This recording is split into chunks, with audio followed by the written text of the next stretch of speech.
Hi viewers, welcome to our channel. ప్రస్తుతం మనతో పాటు భరద్వాజ్ గారు సీనియర్ జర్నలిస్ట్ ఉన్నారు. వారితో ఒకసారి మాట్లాడదాం. సార్ నమస్కారం. సార్ నమస్తే. సార్ బాలకృష్ణ గారి డాకు మహారాజ్ మరి ఇవాళ ప్రేక్షకుల ముందుకు రావడం చూస్తున్నాం సార్. మరి ఈ సినిమా పైన అంటే ఆల్రెడీ బజ్ క్రియేట్ అయింది, ఈ సినిమాకి మంచి బుకింగ్స్ కూడా జరిగాయని చెప్పేసి వార్తలు వినిపించాయి. మరి ఆ హైప్ ని, ఆ బజ్ ని అంటే రీచ్ అయిపోయిందా? అఖండ హ్యాట్రిక్ విజయాలతో ఉన్న బాలకృష్ణ గారికి మరో విజయం అందించిందా? మరి ఈ సినిమా పైన మీ రివ్యూ ఏంటి సార్? ఇది ఫెస్టివల్ మూడ్ లో వచ్చినటువంటి ఒక పెద్ద స్టార్ సినిమా. అవును, అంతవరకే వర్కౌట్ చేశాడు సినిమాని. అంటే దీనిలో కథగా చెప్పుకోవడానికి ఏమీ లేదు, ఇది రొటీన్ స్టోరీనే. కమర్షియల్ సినిమాలో హీరో అనేవాడు ప్రజల కోసం ఏం చేయడానికైనా సిద్ధపడిపోతాడు. అలాగే ప్రజలు కూడా ఒక హీరో కోసం ఎదురు చూస్తూ ఉంటారు. అలా హీరో కోసం ఎదురు చూసేటువంటి ప్రజల కోసం వచ్చే హీరో వాళ్ళ కోసం ఏం చేయడానికైనా సిద్ధపడటమే ఒక కమర్షియల్ ఫార్ములా. ఇది ఒక ప్రాంతం మారుతూ ఉంటుంది, ఒక్కొక్క సినిమాలో ఒక్కొక్క ఏరియాకి వెళ్తారు, కానీ లైన్ ఇదే ఫార్ములా. రెండోది బాలకృష్ణ గారి సినిమాలకు ఒక ఫార్ములా ఉంది. అదేంటంటే హై ఎమోషన్స్ ఉండాలి. ఆ హై ఎమోషన్స్ని బ్యాలెన్స్ చేసేటువంటి ఒక సెంటిమెంట్ ఉండాలి. ఈ సెంటిమెంట్ని, ఈ ఎమోషన్ని బ్యాలెన్స్ చేస్తే సినిమా వర్కౌట్ అవుతుంది అనేది ఆయనతో సినిమాలు తీసేటువంటి ప్రతి డైరెక్టర్కి బలంగా తెలిసిన విషయం. దీంతోపాటు ఎంటర్టైన్మెంట్ కూడా మిక్స్ అయితే అది కొంచెం అదనపు ఫ్లేవర్ అవుతుంది సినిమాకి. అయితే బాబీ ఈ సినిమాలో టోటల్గా బాలకృష్ణ అభిమానుల్ని, అలాగే సంక్రాంతికి ఒక మాస్ సినిమా చూడాలనుకునే ఆడియన్స్ని టార్గెట్ చేసి డిజైన్ చేశాడు సినిమాని. ఎక్కడా కూడా తను అనుకున్న లైన్ నుంచి డీవియేట్ కాకుండా సినిమా నడిపాడు. వింటేజ్ హీరోలతో సినిమాలు తీయటం అనే దానికి అతను కొంచెం కసరత్తు చేస్తున్నాడు ఈ మధ్యకాలంలో. ఆ కసరత్తు ఆ టైంలో రాఘవేంద్రరావు గారిలో కనిపించింది. అది బాబీ కొంచెం ఎక్కువ చేస్తున్నట్టుగా కనిపిస్తోంది ఈ మధ్య. అంటే అతను వాల్తేరు వీరయ్య కావచ్చు, ఇప్పుడు ఈ సినిమా కావచ్చు, ఇలాంటి అంటే విపరీతమైన మాస్ ఇమేజ్ ఉన్నటువంటి వింటేజ్ హీరోలను హ్యాండిల్ చేయటం, వాళ్ళ మేనరిజమ్స్, వాళ్ళ నుంచి జనం కోరుకునే అంశాలు ఏమేమి ఉంటాయో అవన్నీ ఉంటూనే కొంచెం కొత్తగా ప్రజెంట్ చేయటం అనేది టెక్నిక్. ఈ టెక్నిక్ ప్రకారం చూస్తే ఈ సినిమాలో కూడా కొంత కొత్తగా వెళ్ళే ప్రయత్నం చేశాడు అతను. అలాగే కొంచెం సస్పెన్సు నడిపాడు స్క్రీన్ ప్లేలో, అది కూడా బాగానే వర్కౌట్ అయింది. ప్రధానమైన అంటే ఫస్ట్ హాఫ్లో ఆయన చాలా లీడ్స్ ఇస్తాడు, ప్రజల్ని అంటే ఆడియన్స్ని చాలా ఊహల్లో నింపాడు. సెకండ్ హాఫ్లో దాన్ని సస్టైన్ చేయటం కోసం కొంచెం కష్టపడ్డాడు. ఈ కష్టపడుతున్నటువంటి క్రమంలో 2-3 పాయింట్స్ ఆయన వదిలిపెట్టేశాడు. అందులో ప్రధానంగా ఈ టైటిల్ జస్టిఫికేషన్ అనేది. టైటిల్ జస్టిఫికేషన్ అంటే డాకు మహారాజ్ అనే టైటిల్ పెట్టారు, ఓకే బాగానే ఉంది. కానీ ఆ టైటిల్ని జస్టిఫై చేసేటువంటి సన్నివేశాలు కూడా ఉంటే డెఫినెట్గా బాగుండేది సినిమా, ఇంకొంచెం నెక్స్ట్ లెవెల్కి వెళ్ళేది. డాకు మహారాజ్ అనేది ఒక రెఫరెన్స్లో చంబల్లో జరుగుతుంది కదా, చంబల్ వ్యాలీలో డాకులు ఇవన్నీ నార్మల్గా జరిగేవి. అయితే దానికి సంబంధించి ఒక రెఫరెన్స్ క్యారెక్టర్ ఒకటి చూపిస్తాడు, తల నరికేసినటువంటి ఒక వ్యక్తి కూర్చున్న విగ్రహం. ఆ వ్యక్తి తాలూకా ఇన్ఫ్లుయెన్స్ అక్కడ ప్రజల మీద ఉంది అని చెప్పినప్పుడు దానికి సంబంధించిన కథని కొంచెం ఏదో చిన్న డైలాగులో లేపేస్తాడు, కానీ దాన్ని కొంచెం చెప్పుంటే బాగుండేది. అది విజువల్గా లేకపోయినా కానీ గ్రాఫికల్గా చెప్పినా బాగుండేది. అక్కడ కొంచెం డెప్త్ ఇచ్చే అవకాశం ఉంది. సెకండ్ హాఫ్ మరీ లూజ్గా వెళ్ళిపోయింది అనేటువంటి ఒక ఒపీనియన్ ఉంది. ఆ వెళ్ళిపోకుండా ఇలాంటివి నిలబెట్టేది అదొకటి. తర్వాత హీరో నేపథ్యం, అంటే హీరో ఎక్కడి నుంచి వచ్చాడు అనేది ఒక రాయలసీమ నా అడ్డా అనే డైలాగ్ ఉంది అన్నప్పుడు అక్కడ 2-3 సీన్స్ అక్కడ వేసి ఉండి, అలాగే తను ఒక పెద్ద ప్రజలందరికీ ఉపయోగపడేటువంటి ఒక పెద్ద బృహత్తరమైనటువంటి ప్రాజెక్టు కోసం ఆయన ఒక ఒక దుర్మార్గమైనటువంటి కుటుంబంతో తలబడతాడు. ఆ తలబడటం అదంతా బాగానే డిజైన్ చేశారు, కానీ ఈ ప్రాసెస్లో 2-3 మనీ యాక్షన్స్ చేయాల్సిన అవసరం ఏర్పడి ఆయన ఇబ్బంది పడకుండా ఆ డాకు రెఫరెన్స్లో అతన్ని ఆవాహన చేసుకుని 2-3 మనీ యాక్షన్స్ చేసినట్టుగా ఓ 2-3 సీన్లు కల్పించుంటే సెకండ్ హాఫ్ ఇంకొంచెం బెటర్గా వెళ్ళుండేది. ఓకే. అప్పుడు సినిమాకి డెఫినెట్గా ఉపయోగపడేది ఇదంతా. అది లేకుండా చేయటంతో ఏమైందంటే ప్లెయిన్గా వెళ్ళిపోతుంది సినిమా. టోటల్గా సెకండ్ హాఫ్ కొంచెం ఇబ్బంది పెట్టినప్పటికీ బాలకృష్ణ భుజం మీద కాసాడు సినిమాని.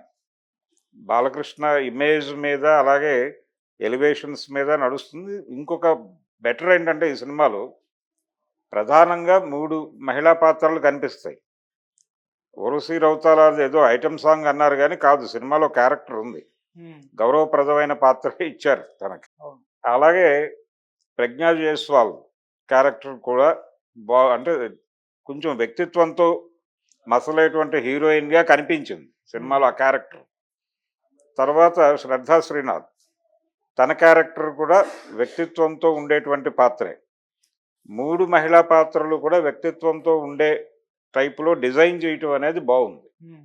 అది ఆడియన్స్‌ని కూడా కన్విన్స్ చేయగలిగింది. ఓకే. అదొకటి ప్లస్ పాయింట్ ఈ సినిమాకి. తర్వాత చిన్న పిల్లతో సెంటిమెంట్ ఏమిటి అనే దగ్గర చాలా క్యూరియస్‌గా నడిపాడు దాన్ని. ఫస్ట్ హాఫ్ ప్రారంభమే అటునుంచి ప్రారంభించాడు. ఎవరా పిల్ల, ఆ పిల్లకిను బాలకృష్ణ క్యారెక్టర్‌కి లింక్ ఏమిటి అనే దగ్గర చాలా మంచి సస్పెన్స్ మెయింటైన్ చేశాడు. అది బాగా వర్కౌట్ అయింది కూడా. అదే నిలబెట్టింది సినిమాని. సెకండ్ హాఫ్‌లో నిలబెట్టిన పాయింట్ అదే. ఓకే. ఇక యాక్షన్ సీన్స్ బాలకృష్ణ గారిని ఎలా ప్రొజెక్ట్ చేయాలి అనే దానికి సంబంధించి 'జైలర్' సినిమాకి వర్క్ చేసిన కెమెరామెన్‌ని తీసుకున్నారు. అతనికి కూడా ఈ వింటేజ్ హీరోలతో యాక్షన్ సీన్స్ చేయటంలో ఒక ఎక్స్‌పీరియన్స్ ఉంది. ఆ ఎక్స్‌పీరియన్స్‌ని వాడుకున్నాడు ఈయన బాబీ. తనకి ఏం కావాలో అది కెమెరామెన్‌కి డెలివర్ చేసి, ఆ కావాల్సిన పద్ధతిలో జాగ్రత్తగా చేయించుకున్నాడు. అది కూడా ఆడియన్స్‌ని బాగా ఎంగేజ్ చేయగలిగింది. సినిమా అయితే టోటల్‌గా ఎంగేజ్ చేసింది. ఒక ఏకసూత్రత ఉంది ఈ సినిమాలో. కన్‌ఫ్యూజన్స్ లేవు. ఒక పాయింట్ మీద నడుస్తుంది సినిమా చివరి వరకు. కన్‌ఫ్యూజన్ లేకుండా.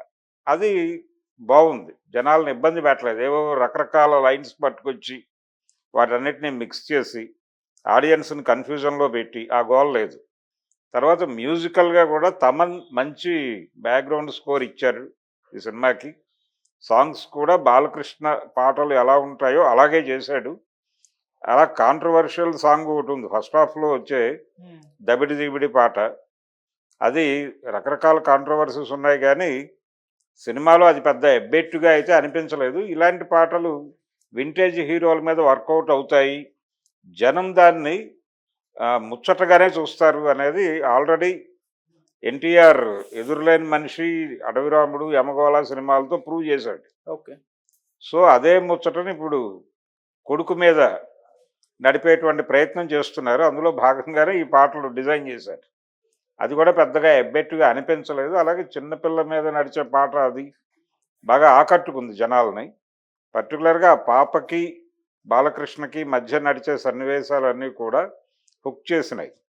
అలాగే ఫ్యామిలీతో ఉండేటువంటి సన్నివేశాలు కూడా బాగా డిజైన్ చేశాడు. అలా ఇన్ టోటల్ సినిమా ఒక కమర్షియల్ సినిమా అది. లాజిక్స్ వీటిలోకి వెళ్ళకుండా. ఇంకొకటేంటంటే ప్రెజెంట్ సొసైటీ నుంచి ఎక్కడా డీవియేట్ కాలేదు. డీవియేట్ కాకుండానే చెప్పాడు కమర్షియల్ స్టోరీని. ఓకే. అంటే ప్రభుత్వంలో భాగమైనటువంటి ఒక బ్యూరోక్రాటు జనానికి ఏదైనా చెయ్యాలనుకుంటే చేయలేని పరిస్థితులే ఉన్నాయి. దీని నుంచి బయటకు పెడితే తప్ప చేయగలిగే పరిస్థితి ఉండదు అనేటువంటి పాయింట్‌ని అతను తీసుకోవటం బాగా జనాల్ని కన్విన్స్ చేసింది.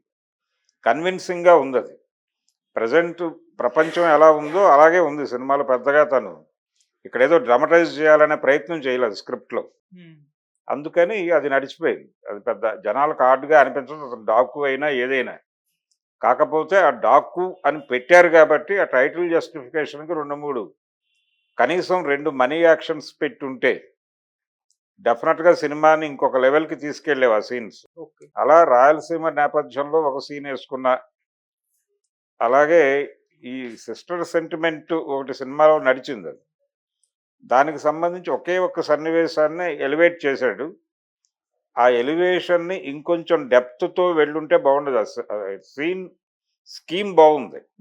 మంచి స్కీమ్‌లో నడిపాడు. కాకపోతే అది ఇంకొంచెం డెప్త్ వెళ్ళుంటే బాగుండేది ఆ సీన్‌లో. అది డైలాగ్ పరంగా కాదు, చిత్రీకరణ పరంగానే ఇంకొంచెం డెప్త్కి వెళ్ళి ఉండొచ్చు.